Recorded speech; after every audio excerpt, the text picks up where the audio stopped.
शिवाजी महाराज का मतलब संकल्प है। शिवाजी महाराज का मतलब समर्पण और बलिदान है। शिवाजी महाराज का मतलब शौर्य है।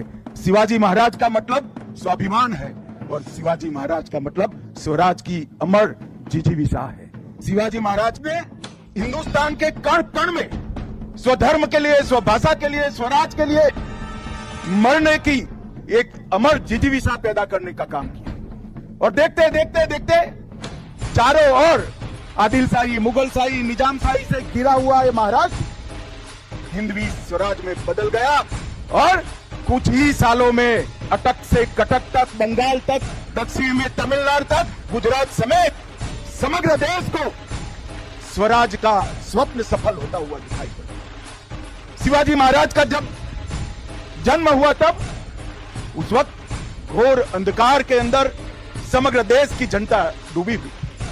किसी के मन में स्वराज की कल्पना आना भी दुष्कर था।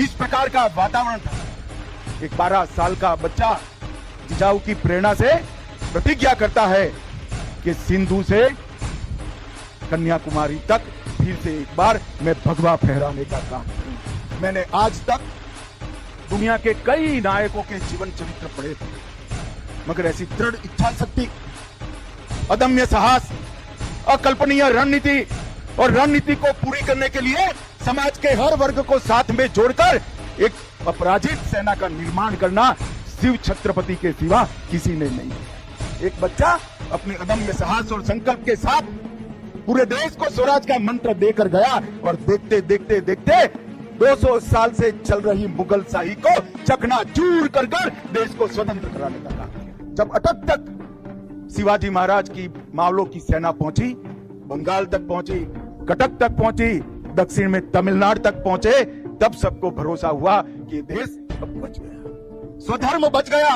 हमारी भाषाएं बच गई, हमारी संस्कृति बच गई। और आज हम देश की आजादी के 75 साल के बाद दुनिया के सामने सर उठाकर खड़े हैं और हम संकल्प करते हैं कि 100 साल जब हो गए आजादी को, दुनिया में 1 नंबर पर हमारा भारत होगा। उसकी मूल कल्पना ये शिवराय ने रखी। शिवाजी महाराज का अंतिम संदेश था, स्वराज की लड़ाई कभी रुकनी नहीं चाहिए, स्वधर्म के सम्मान की लड़ाई कभी रुकनी नहीं चाहिए, स्वभाषा को अमर बनाने की लड़ाई कभी रुकनी नहीं चाहिए। और मित्रों, आज मैं कह रहा हूं कि मोदी जी के नेतृत्व में वो लड़ाई बहुत गौरव के साथ आगे।